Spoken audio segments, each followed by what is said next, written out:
so I can change anything. Good afternoon, everybody. Well, it sounds like too. Hello, welcome to the library. So happy to have you here today, this Thursday afternoon for our board boot camp session. My name is Lauren Gramley. I am the business specialist here at the Champaign Public Library. For those who are not aware, we have a lot of great resources here for local nonprofits, including accesses to great databases like Foundation Directory. You can do one-on-one appointments with me, the business specialist. I used to work in a nonprofit for 5 years. But probably the best thing is these amazing workshops that we have in partnership with our local organizations and experts. And so I'm going to go ahead and welcome Caitlin Kurtz up to the stage. She is the director of the Center for Nonprofit Excellence at the Community Foundation of East Central Illinois, and she will introduce today's presenter.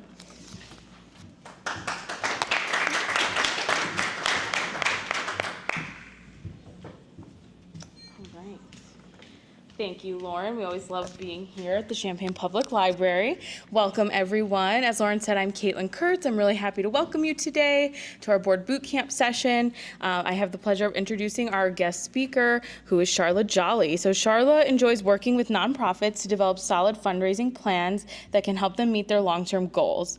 She has more than 30 years of experience with communications, marketing, and fundraising in higher education and nonprofit environments, making her a valuable resource for organizations establishing annual giving programs and seeking sustainable sources of philanthropic support.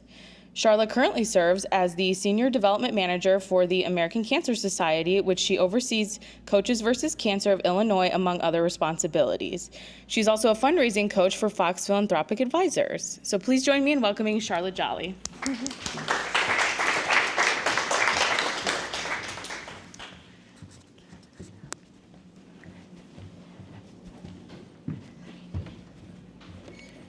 Thank you, Caitlin. I am a mover, so I'm going to take my mic and this. And is that going to bother you if I'm moving around? Okay, cool. And then I'm going to try to do all of this at once. We'll see how I do. So I'm going to start off by telling you that technology can help you be successful in your mission. So I am a true believer that relationships come first, and data can help you with that. And when I think about data and constituent relationship management, CRM software or systems that you are using, it is really about not so much about the numbers that are in there, but the people that are in there. So when you think about your CRM, you want to be thinking of it in terms of building long-term relationships for whatever it is that you want to do. And this is just a mechanism to help you be able to do that. So I hope that by the end of our time together that you'll have a better understanding of multiple pieces. Let me see if I can figure this out.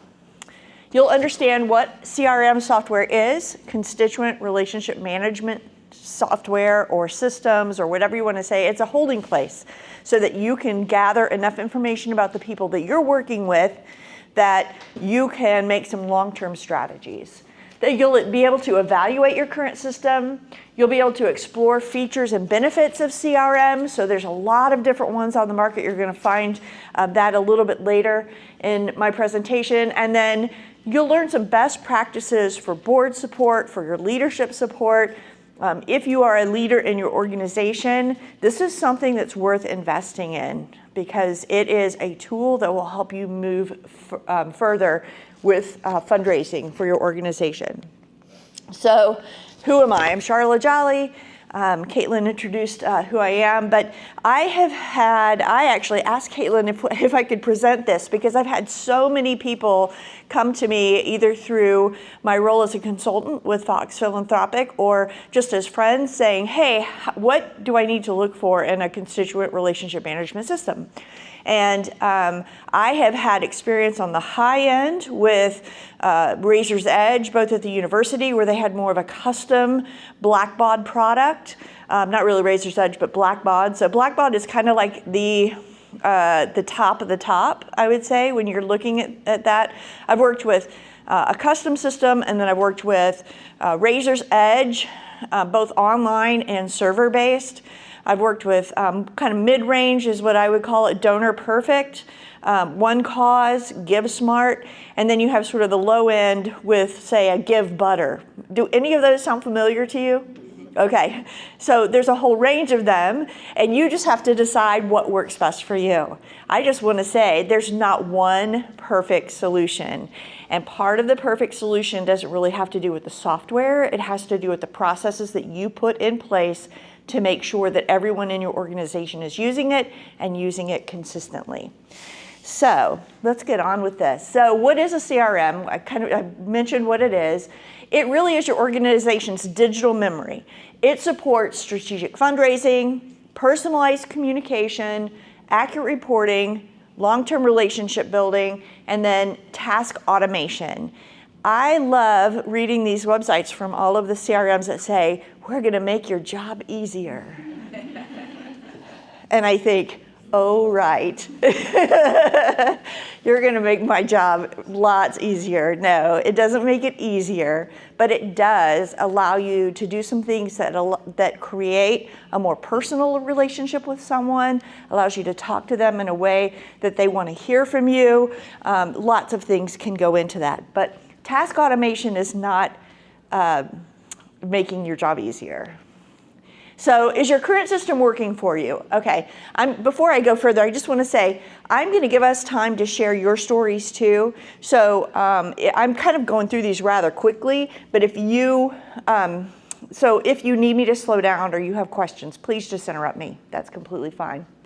So is your current system working for your needs? These are some questions that you can ask yourself as we go through it. Are all of your contacts stored in one place? It's very important to be able to have everybody in one place, whoever you might be building relationships with. You really want to be able to access that. I have worked with some people who have had it in, had an online system like maybe using Donor Perfect for something, Give Butter for something else, but then they don't have processes that have the two talk to themselves. So again, just thinking through, it will always be better to have it in one place, but even if you can't do that, make sure you have processes that someone is looking to update your database, the one you use for mail. Maybe you even use MailChimp, right, for certain things. Making sure that you have processes in place behind the scenes to make sure that your databases are getting updated. Can you segment donors, volunteers, clients easily? So that's another good question. Are you able to talk to them personally in the way that they need, that you would like to talk to them? Is reporting time-consuming or inconsistent? This one would drive me crazy with Razor's Edge. I know Ginger has worked with Razor's Edge. You're smiling. Anybody else worked with Razor's Edge? And it can be extremely frustrating because you're like, oh, I did my if-then statement and this, and it's basically like programming to get in there sometimes to pull stuff. You really have to know what you're doing. Another question, do we need better event or campaign tracking? Sometimes you do need something like a Give Butter or a Give Smart or something like that to be able to do some of these really cool One Cause, to be able to do some very neat silent auction kinds of things, have a different platform. Those are all great. You need, again, integration is going to be the key. And integration with email, fundraising tools, or your website, do you need that? And will the current database, I don't remember what I put in there, support your growth? That's a big one. So oftentimes, is anybody in here a board member or in a leadership role within your nonprofit? So the thing I really want to say is that oftentimes we look at, I'm going to go for what we can afford now. This is something that you want to really be focusing on in the future. What are your 3 to 5 to 10 year goals? How many people will we have in, say, 5 years if we put our strategy into place?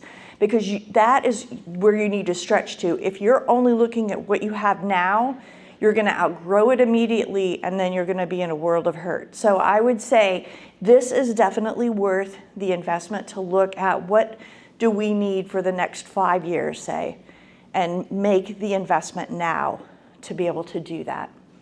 And I guess I should say, a world of hurt, that's a great way to put it, right? But what I'm really saying is, at some point, when you outgrow what you have, and if that's immediate, you're having to have someone go in and put all of your data into a new system, learn a new system. All of that is going to have to happen at some point. So why don't you just invest now on what's going to happen in 5 years? Okay, and the other big piece of this is, if you have a current database system and you're trying to, think about what you need to grow to, make sure you're talking to your users. That means your staff members. That means anybody who may be accessing that for any reason. If you have an accounting team that's accessing it for any reason, just talk to all of the users. That may also mean if you're currently using, say, Give Butter to, because I keep throwing that out because it's free and cheap. If you're currently using that for events, talk to the people who are using it at your events, board members, volunteers, so that they can tell you sort of the pain points for all of that. I am on the Champaign Park District Foundation Board, and we just adapted one cause for their upcoming event. Tights and Tennies plug. But there's growing pains with that too. And so being able to implement that, and we're getting ready to do the gala, there's a lot that goes into it. And part of that, just FYI, is working with the committee to set reasonable expectations for what's going to happen. Because sometimes the committee thinks, oh, well, we're going to adapt this, and all of a sudden the user experience is going to be way better than last year. And sometimes it's not. Not that we shouldn't have gone there, but you just need to set expectations for what. So always ask your users what's frustrating, what works out well, what's missing. Who should use the CRM? So this isn't necessarily best practice. Organizations are all over the board as far as who needs to have access. I'm a true believer that if you're going to have a relationship with different people, that if you're going to build relationships with your donors, with your volunteers, with anyone who's interacting with you, that anyone who might interact with those people should at least be able to see the information so that they're not caught off guard. So on a fundraising team, I would say everyone on your fundraising team should be able to look at the information. If your receptionist is not on your fundraising team, I'd make sure, since they're interacting with people who are coming and going, that they can see it too. But there's a caveat. They should only be able to see it, and you need to make sure that they are very aware of privacy issues, and that you can even put together a contract with them or a form for them to sign that says, I have full understanding that I can't look up Sister Susie's information out of curiosity and sort of see what's going on if it's not applicable to something that I'm currently working on. I can't share this information with anyone outside of our organization, just helping them to understand. So that's the caveat for letting anyone on your fundraising team, but really anyone who's going to interface with people who might be in your database. You want them to be able to see that. But then also I have limit data updates to those who need to have input. And this is really critical because that data is your way of making sure that someone feels like they are getting a personal experience. So let me give you an example. A gift comes in, the person who's inputting that gift into your system mistypes the name Chris, and then every future mailing has, say, CKRIS. And every time it goes out, nobody's paying attention to it, or maybe it's the wrong address, or different little things, but especially names. Like, that's how somebody knows that when I sent in my gift, you saw me, you knew who I was, you're responding to me. So making sure that whoever is updating information is getting it done accurately, and making sure that you limit those who are able to access and provide those updates to those who it's absolutely necessary, and that they have training.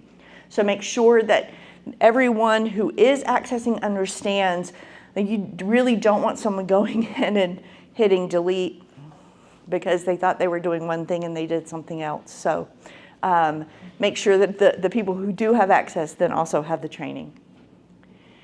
how will you use the data? What data do you need to collect? So you can see stewardship is one of the main ways that you're going to use your data. Somebody makes a gift, you're going to respond to them, thank them for that gift, make sure that they know, that you're really grateful for it, how maybe the impact of that gift.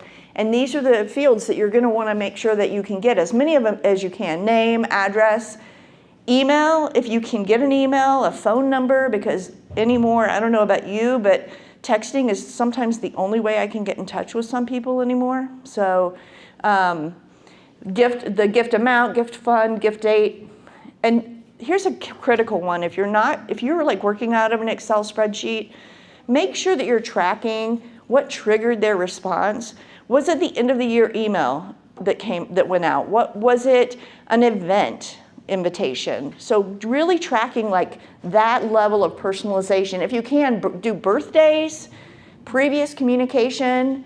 One of the things that I really love that Cunningham does as a stewardship, because I got my card, was the anniversary of my first gift, which is really a cool thing to do. And my birthday, lots of people, but the first time I made the anniversary of my first gift, that's really cool. Makes you feel like, oh, they really did see me and who I was. And so they use their database to go through and track what was the date of that first gift that came in.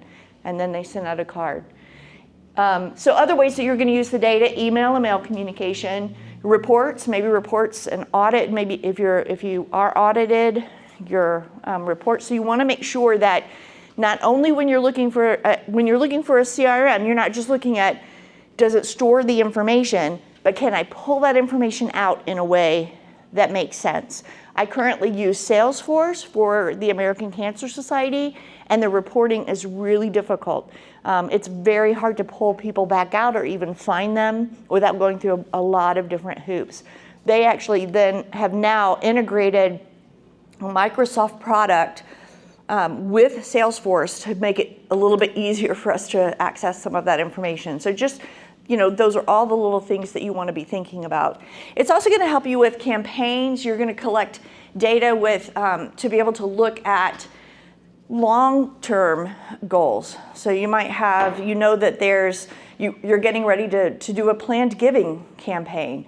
And so you want to look at all the people over time who have been loyal donors, maybe at a lower level. You're considering, who are those people? So you can pull that report back out and say, look, these are all the people that we have loyally given over the last 5-10 years at, $1,000 a year.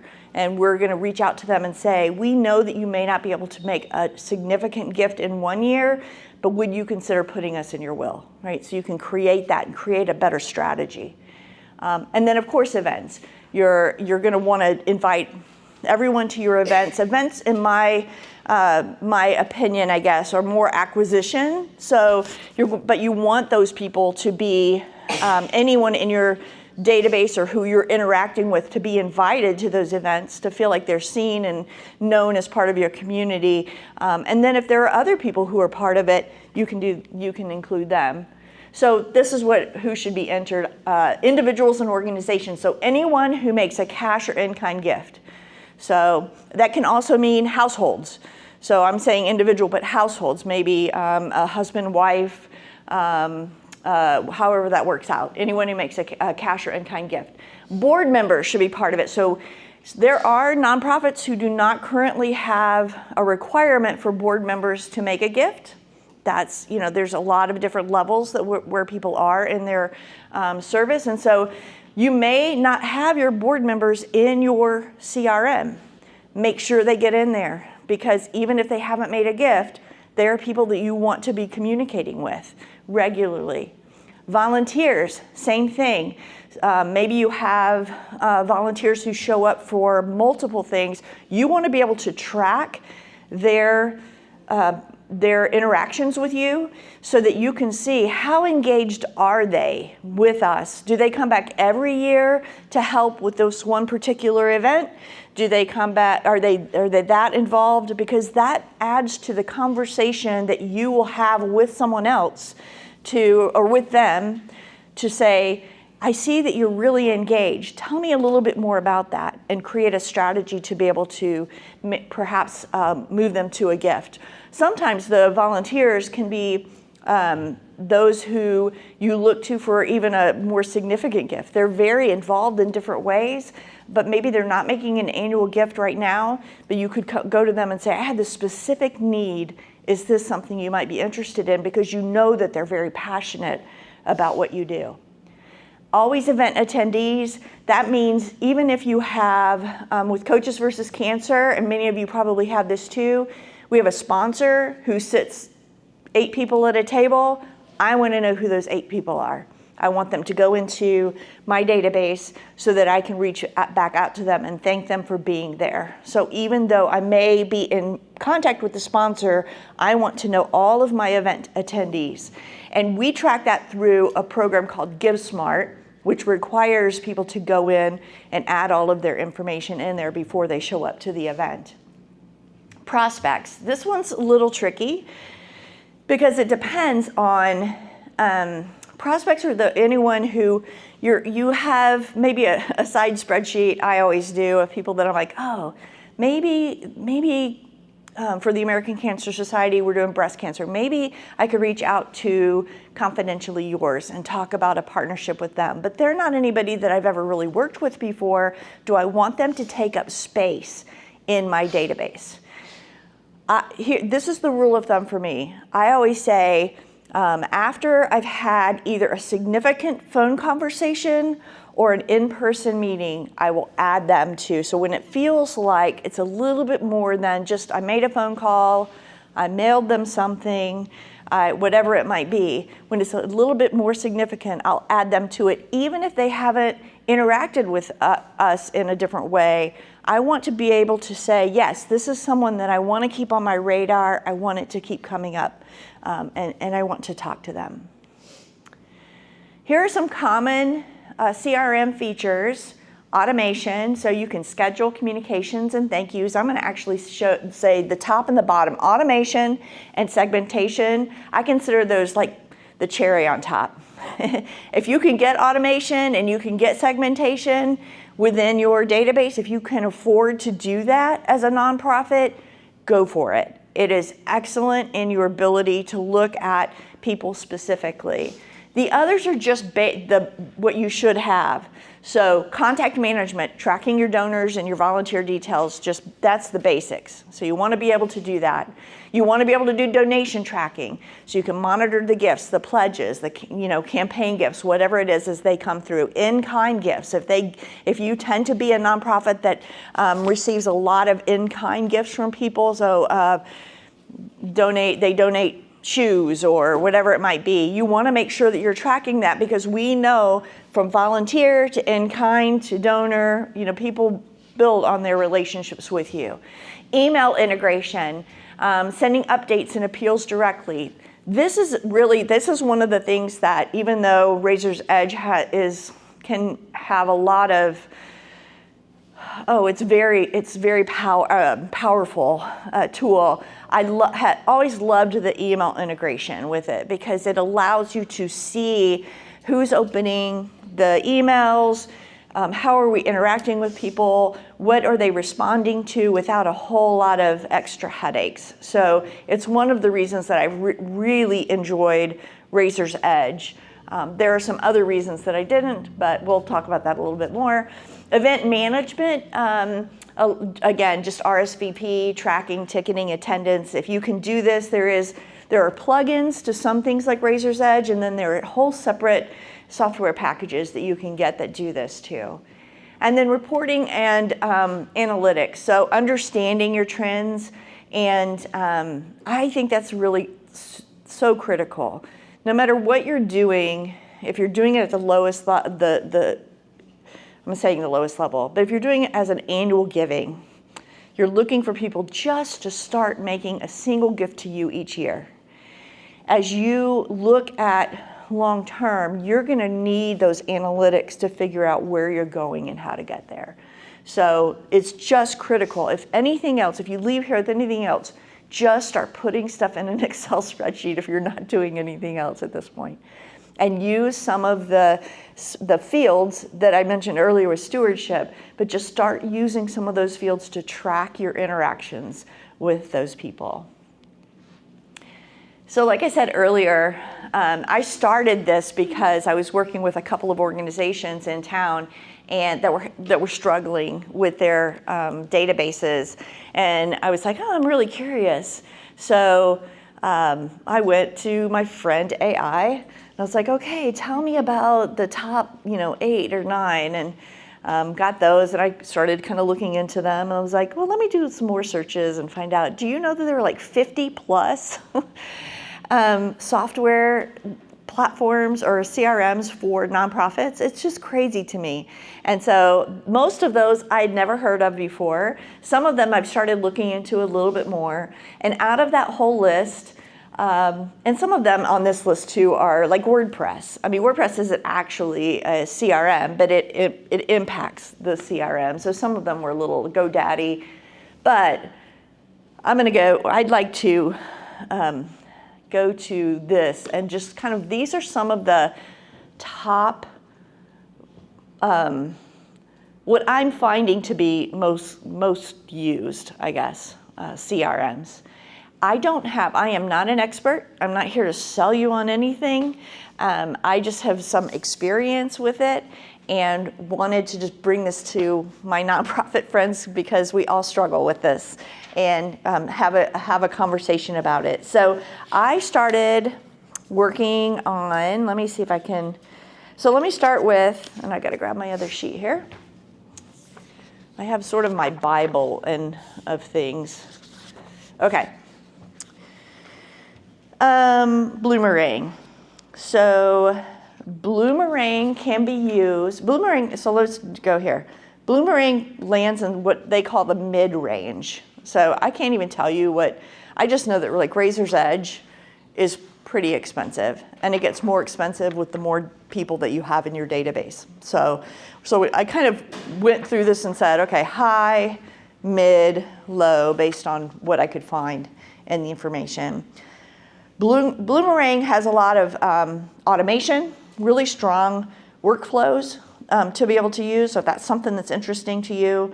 Donor-focused profiles, so a lot of information that you can store about specific donors. There are a lot of built-in tools with Bloomerang, so they also will host a website. There are some event tools that you can use. So Bloomerang is kind of a all-in-one sort of software product that comes at a mid-range. Basic event management tools, email integration with MailChimp. So again, the integration is key in that MailChimp does a lot of things that are really interesting. Does anybody use MailChimp in the room? And so are you currently integrating MailChimp with the database that you use, or maybe you're not even using a database yet? So yeah, you are. One of the things that's really interesting about it is that MailChimp, and this was a struggle that we had, was MailChimp it's great, it's fantastic, but it will, what am I trying to say? Unsubscribe folks, and sometimes, and that can be very time consuming, especially if you're a small nonprofit, to then take that information back into your database. So then you end up in 2 different databases, and sometimes with MailChimp you end up with additional people that you don't have in your database, so you just have to think about, and then that's just email. So then if you're gonna go and mail something to someone and that person's not in your other database, so those are the kinds of things that you need to be thinking about. Yes? Hi, I'm brand new to this world. And we use Salesforce, MailChimp, and OneCause. And my brain's gonna explode. So, Who are you with, by the way? I'm with Don Meyer Boys and Girls Club, and Okay. I'm the new director of event marketing. Excellent. But I've been a social worker for 15 years, so. Okay. I don't know what I'm doing, but I do. I have imposter syndrome, but anyway. I'll be fine. Hi. I'm Dancing with the Stars. You have great I'm sure you have great relationship skills, so that's what you need. That's why they hired me. Yeah. But I gotta figure out this other stuff. And so, when you say maybe like a huge question that you don't have time to answer right now, but is there an easy way to make MailChimp go into Salesforce, or is that? I don't think any of those talk to each other. Is anyone else aware of that? I know MailChimp will integrate into Bloomerang, and I'm not actually not sure which. It doesn't into Razor's Edge, does it? I don't think so. Can these three communicate together? Yeah. So what you're going to need to do is have a separate process to make sure that your information is getting into Salesforce.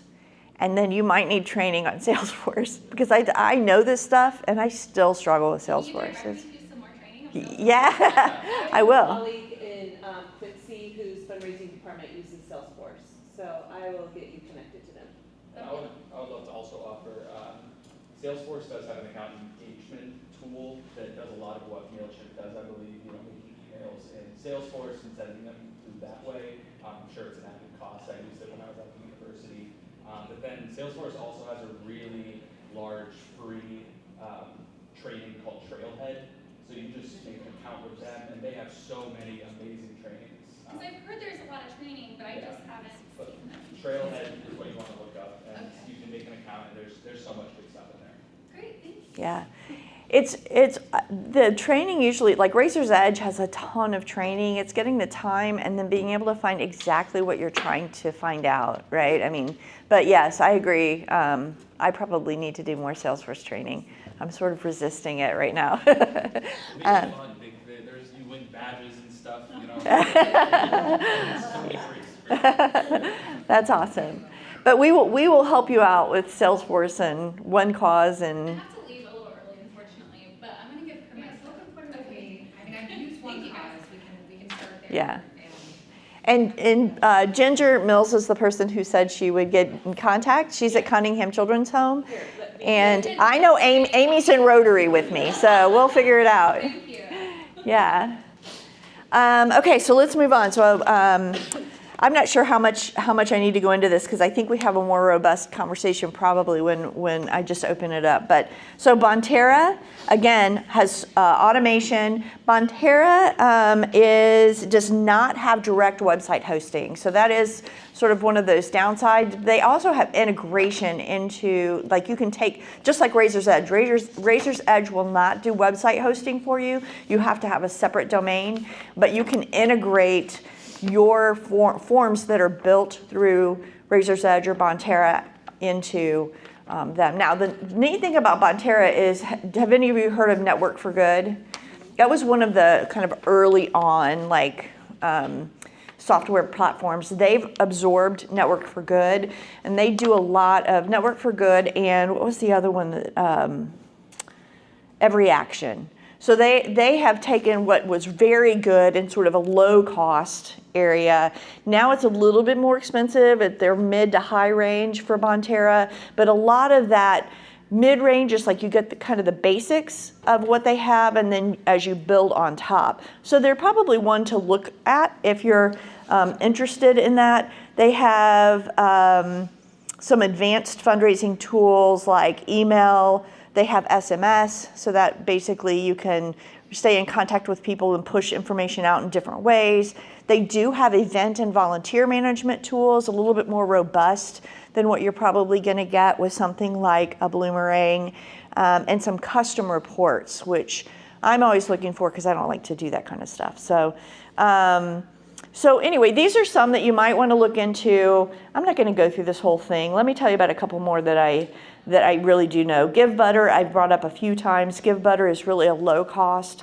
I just worked with an organization who really did not have any budget for software, and GiveButter provides them with just what they need to kind of get started with their free platform. And then you can also build on to GiveButter too. So they have some additional bells and whistles that you can add to it. What else do I have? One Cause. Are you guys, does anybody here use One Cause for their, yeah, so. We just left, but yes. You just left One Cause? What are you using now? We use Applos for our everyday, but then we use One Cause. We added it on for event because we wanted the auction component and the tickets and all the stuff. And Applos had that, but it was yucky. So I really wanted something, so we just did like a short-term thing with One Cause. Okay. I loved it, and their customer service was amazing. Yes. Like, they were great. One Cause is great. If It's you've just ever too been, expensive it is for very us, expensive. yeah. Yeah. So I've not heard of Aplos either. So It was on your list. It's low. It's like mid-range, but it's very clunky. yeah. Sorry, I'm not suggesting. Yeah. Obviously, that's just my opinion. Yeah. Yeah. Well, I mean, we all have, so there's not one perfect database. That's what you're gonna find. There's not one perfect thing. It's really a combination of your whatever software that you're using, other tools that can help you, and then your policies or procedures behind the scenes for how you're going to make sure that you stay up to date with it. So you just have to think about it. What is it that we're trying to accomplish? And then how do we create some procedures that make sure that all of this works together. So I'm just going to run through this list right here and just tell you sort of so Bloomerang I have listed for cost range, mid-range. Bonterra is mid to high. The CVCRM is low. Fundly is low, and I've not used Fundly, but I've really, after getting a demo of it, I really liked it. Does anybody use Fundly? I do. Yeah, do you like it? Well, no, share. Okay, let's say, actually I did this because I was looking for a support group, so you can be like, I am from this is my name, I'm from wherever, and I use Fundly, right? Like, what? I mean, so Funly switched to Nonprofit Easy, so you'll hear it go by two names. For donations, communications, it's amazing, but we are a very heavy program-based, not events like special events. We're talking monthly programs, repeating kids programs. It is very clunky and not user-friendly, and my public has complained about registrations for programs. So that's my biggest thing. That's what I need to work really well. So if you don't have that, it is an amazing system. Okay, so as a fundraising system, it works very well. Yes. As a programs and services system, on the user side, Yep. it doesn't necessarily. It had auctions and text to give, and it had a volunteer component that you could sign up. So if you manage volunteers, but that too is a little clunky, and we dropped that component. But it is all in one, and that's what I wanted, because I didn't want to manage three different. Yes, I'm a one and done. So yes. pros and cons. Who are you If with? I'm with Douglas Hart Foundation. Oh, Okay. Can you tell us your name? Sorry, I'm sorry, I'm Jen. Jen from Douglas Hart Foundation. Yes. Yes, thank you. Thanks for being here. Yes. Okay, thank you for being here. And they use Fundly, just in case you didn't hear all of that. But yes, and so it works well in some areas and not necessarily in others, but it is a low cost. So Lauren and I were talking when I came in, I mean, you really do have to pay more to get all of the bells and whistles at a higher price. And then you need to most likely invest in someone who is going to help you get it going and maintain it, because the truth is, as a fundraiser, you want to be out of the building, not stuck behind a computer as much as possible. So anybody else use anything else that's on the list? Yes. Use Neon, and how does that work? Can you tell me your name and where you're from? Urbana Park District. Oh, Kelsey. Okay, hi. Yeah, we use Neon. It's a pretty comprehensive system, I would say. We're probably underutilizing it, which what you said about growing into your CRM, that makes me feel better. But it, it has like a mailing. You can send emails and communications through it. It has a volunteer management portal, moves management portal, and then you can also do some grants management activities in it as well. Oh, that's excellent. Yeah, and I'm not familiar with Neon. I didn't really have a chance to look into it. Would you say it's low cost? I don't really have a lot of experience with other CRMs, so I'm not really sure what the pricing landscape is. It's per account, like per how many accounts you have in there. Okay. So I think we're paying $279 a month, I think. Okay. Well, actually, that is pretty good. So. So I'll just share a little bit about what we use Razor's Edge. We have 20,000 records. We pay $16,000 a year.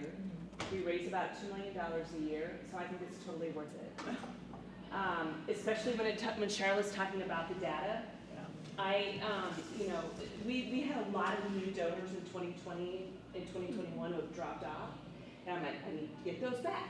So we run our little report in Razor's Edge. I said, I want to have lifetime giving. I want someone who hasn't given in the last 2 years. I want to take out tribute gifts. I want their emails first, and then I want their snail mail second. You could do all of that in a very concise, easy way. You do need to have eyes on it though, because like Sharla said, sometimes something weird gets put in there, or you're like, nah, I don't need that person. Or you just know people and you're like, no, I know that person, I know the situation, I'm gonna take them off. But I would never even consider looking at something else because of the power behind Razor's Edge, but also knowing that we can personalize it to the point where the donor really does believe we know exactly who they are, even to the point of a nickname, so it's it's worth the investment. And some of them pay by users, and I think Razor's Edge still you pay by number of donors in your database, right? We actually had to kind of just go through and kind of do a little bit of a sweep because we were getting close to 20,000 constituents, and then I don't really want to pay more than 16,000. But you know what? We had a lot of people in there, the pastors and people who have never given gifts before, who are now retired. I mean, there were several different segments that we could just look through and say, I'm comfortable removing them. I'm comfortable removing them. Hey, Ginger, can you speak to? Hi, I'm Allison. I'm with the Community Foundation. We use not a Razor's Edge product, but a product that's specifically built for community foundations, and it's a similar high power. We pay around $14,000 to $18,000 annually for the subscription. I think it is based on the number of assets we hold. My question to you, Ginger, is because Cunningham is an organization that's been around a long time, and how long have you guys been using Razor's Edge to get so savvy at it? I will be transparent. Our organization transitioned from an old CRM to Founded pretty much the year before I started. So in 2022, I think, is when they moved into our database. Yeah. And like Kelsey, to honor and respect the Urbana Park District growing through their CRM, we have the capability to do event management. We have some more customizable features, but we have not had, Charlotte's point, capacity to do all the trainings for them. So we are with you in spirit. Yeah. But how long have you had it? Well, we started the fundraising shop in 1992. Sure. And so we've had it since then, but we've had a designated development specialist who has been there 11 years. And so she is our guru. And so, So she's been using Razor's Edge probably her entire I want to be her. Yeah, she's very quiet, and you would not know. She is so good. Yeah, so she just she can never leave. I said, you need to put a binder together that tells me all of your processes. So I was at Cunningham prior to Ginger being there when it was still fairly new, and we didn't have a consistent person who was inputting gifts and running things. And I can tell you that at that point, so I don't even remember how long ago that was now, Ginger, but at that point, it was painful because we didn't have people who understood the importance of getting names right and getting information in there accurately, even recording gifts correctly and to the right funds. If you're an organization that has multiple funds, then you need to make sure that that person understands, I'm going to choose this from the drop down, and here's why, and this is going to be the letter content that needs to go out specific to that gift. So if you're thinking about CRM and only think about when the gift comes in, what's going to happen, and how are we going to put that information into the database and then grab it back out. Don't think about events or anything else. Just think about that piece of it. Then that's important. If you're at that stage, make sure. And then as you grow, it was the person that is currently in that data space grew into that position. She actually had previous Razor's Edge experience, and then started doing all of that. And it's amazing to me what they're able to do that I couldn't. Yes? A couple of comments on Neon. It's based on the size of your revenue for your organization and not how many people you have in your database. So that's a little different system. It's also, some of these are platforms that have the integration of multiple features, event management, email, and those kind of things, and the CRM. Others are just very specific to CRM, and then you have to accumulate the other programs. Exactly. You need. Yeah. So you pay a little bit more for a platform, but you're playing it all in one place, not several places. Yeah, exactly. Can I get your name and where you're from? Sorry. So Jeff Yockey with the Trails of the Grand Prairie, Okay. and Leon is out of Chicago. Oh, I didn't know that. Means anything. We were with Boomerang, and Boomerang just got bought by a private equity firm, and they cut out our entry-level platform. So we were in there for $250 a year and learning, and now it went to $1,000 as a start. Yeah, and I wonder, that full list, I wonder how many of those actually are still around or being absorbed by a bigger something or other. Yeah. We're looking at that. Yeah. Yes, Lauren. I just want to say, please, I'm sorry if you guys use it, but please do not use Blackbaud's eTapestry. I have it yet. It was the worst. Plus, it will lock you with a 3-year contract without your knowledge, and it's really hard to get out of that. And just the learning piece is bad. Unless you have one dedicated person who their only job is to learn how to use it and then use it consistently, it is not for small organizations. I will say that. Blackbaud's great. So I work for we regularly send stuff out to like 400 to 500,000 people. we have a data team, we have a constitutional care team. I'm Mike. I work for the Evangelical Lutheran Church in America. Okay, awesome. Thank you. And at that scale, we have a custom-built version of Blackbaud, and so we can keep track of pastors and retired pastors and missionaries and the whole 9 yards, and we can run all of our events through it. But if you have 100 donors, Blackbaud is massive overkill, and it's probably just going to keep migrating. Yeah, we had more than that. We had a decent amount, but it was just a lot to manage, especially if you're new in development. It's not very user-friendly, but I was just very, I don't know, maybe that's standard for these CRMs to do this 3-year term. I have no idea, but they were very difficult to work with, and at the time they were very expensive as well. I'd rather come down a little bit, but I just want to say it's not like a smaller organization entry level like CRM. I would not consider that one, but if you have a large organization or a large team, it probably does a lot of things. Maybe I didn't know how to use it. That might have also been part of the problem. Well, one of the things that I found with Razor's Edge when I was working in it, so has it been a decade ago already? So was that they were in a lot of beta testing with some of their products with Razor's Edge, but Blackbaud was trying to expand out into some other areas. And when they were trying to do Razor's Edge online, which I can't think of the name. NXT. NXT. And it is really moving. Everything out of database view is moving into NXT. They say by the end of this year. Yeah, and they were saying that to me when I signed a 3-year contract back in whatever time when it was, so 2016.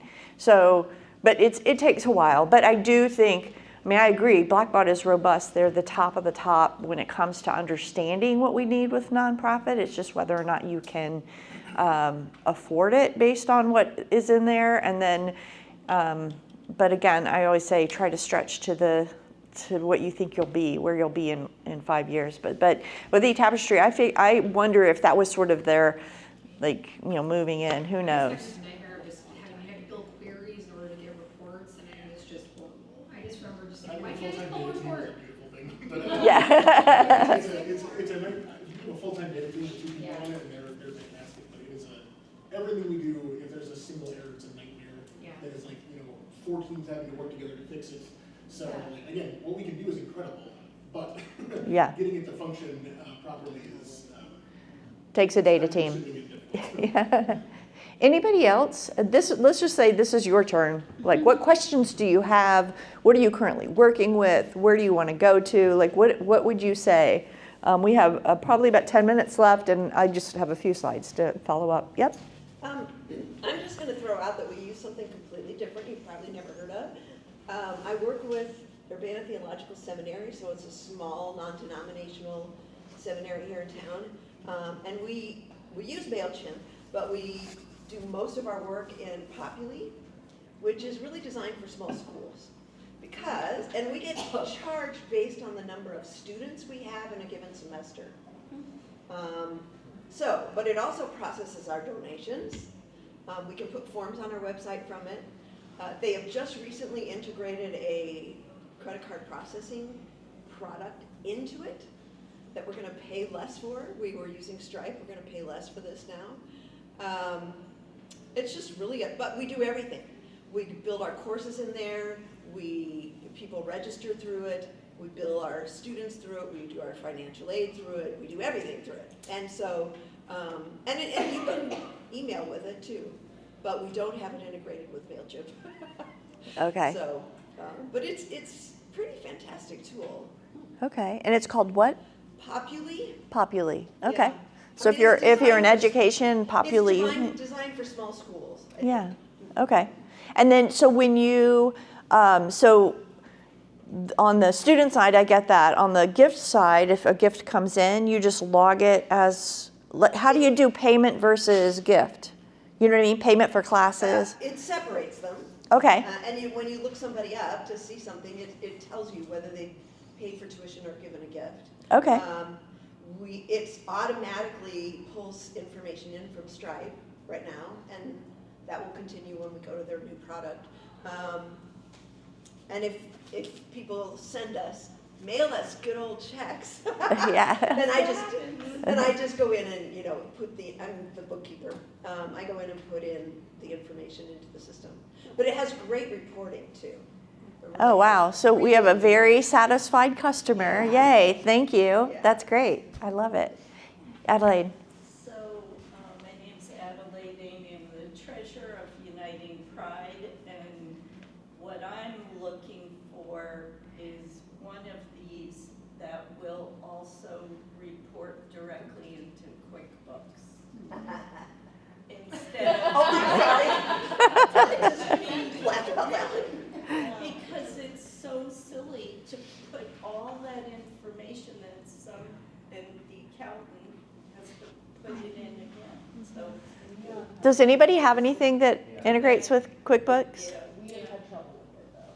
Yeah. So, but they do have an integration where you can sync your Neon with QuickBooks and it should pull the data. It's a one-way transfer, but, So does Boomerang. Yeah. We're in the process of learning that now. Oh, yeah. I don't have to do that, but I know that we did it a thing. the Yeah. thing is, in reality, we want something that the staff will use and will have the best outcome for them, not the best outcome for the treasurer, but it is something to think about. Yeah. So Bloomerang will integrate, Neon will integrate, and same with yours? No, we were just talking about Bloomerang. Bloomerang does. Yeah, Okay. Fundly will too. What's that? Fundly will. Funly will too? Okay. There you go, Adelaide, see? There you go. That's the whole reason for showing up, right? Yeah. Anybody else want to answer these questions? What CRM do you use? What's working? What challenges do you face? All right, I hope that you feel like you have gotten something out of this session. A couple things I would leave you with. These are kind of weird things, but they're things that kind of were important to me. Can we upload existing data? So when you're out shopping for a system, ask about the upload. You want to make sure that they'll get rid of duplicates for you. Dedupe is what we call it. So make sure that they're going to look at it, that they're going to spend time with your data, so you're not having to do it on the backside. What features are included or are optional? Go back to, I'm not sure, Caitlin, do you send this PowerPoint out? Okay, so go back to the features of a CRM and walk through every feature with them to say, like, will it do this? Does it do automation? Does it do segmentation? Does it do this? And just get a good sense of all of those different pieces to it. Does it support household records? This is a huge one, especially if you're doing mailings. Email is not a problem anymore because typically you're going to have individual email addresses for individual donors, but we're in an era where, hey, I give separately from my husband, and so my account with one place needs to be different from his, right? But then when they mail it to me, I don't want 5 things. So just ask them how that works. It's definitely going to save you some headaches for that one. And is it flexible for non-patriarchal structures? We are in a new era. We want to make sure, so most of the CRMs that I've ever worked with work on a patriarchal system. And so being aware of what are we growing into to make sure that we can address that. Best practices, train your team to use it consistently. You can be the one who beats them over the head, reminds them, all of those kinds of things, hopefully, or maybe the carrot. But make sure that they're using it because it's only as good as what you're putting into it, and then pulling back out of it. Respect privacy and security protocols. Make sure that your team knows the importance of that. Use the data to guide your strategy. This is not just a place where you're going to put stuff and it's going to stay on the shelf, like all of the policies and procedure manuals and all of those things. I know what's going on. Use it. And like Ginger mentioned, I mean, they do a great job of getting in there and looking at people. And this is over time that they've built up to this. Keep data clean and updated. If you can, my recommendation is to have somebody every quarter go in and just pull some lists and look at it and clean it up. If you are able to do that, that's ideal. And if you're the one who is going to do that for your organization, so say you don't have an additional person who can do that, it's just good practice for you to go in and pull a list and look at the people, because you might be like, oh, gosh, I haven't talked to so-and-so in a long time. So just pulling those lists and making sure they're clean. And then create regular touch points if you can, especially with the easy stuff, easy automation like email thank yous and some of that stuff. So make sure that you're using all that you can for the CRM. And again, it's relationship first, database second. It's database, but it really is just the people that are in there, not the numbers that are in there, but the people that are in there that you want to contact.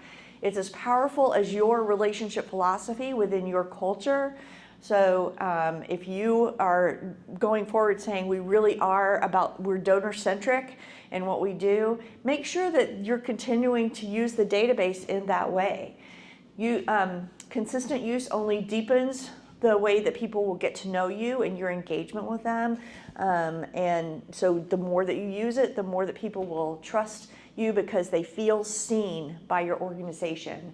And then this is not just technology that you're using.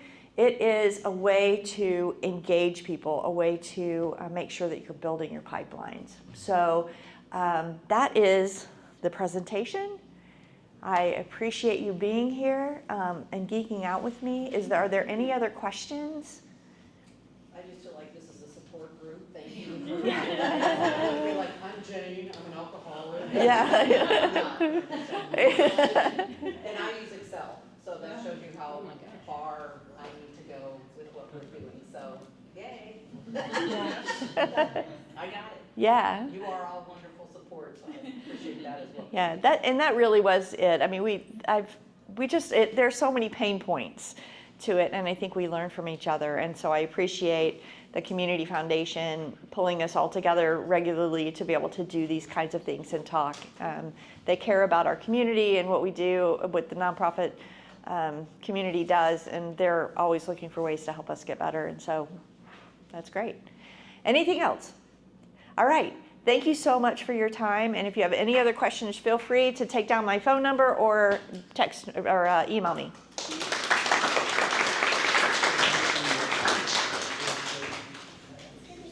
Thank you, everyone. Please help yourselves to coffee and tea. And don't forget, we have our grant cycle open right now, our community commitment grant. So grab a business card on the back of the table, reach out to me, check out our website if you're interested in applying.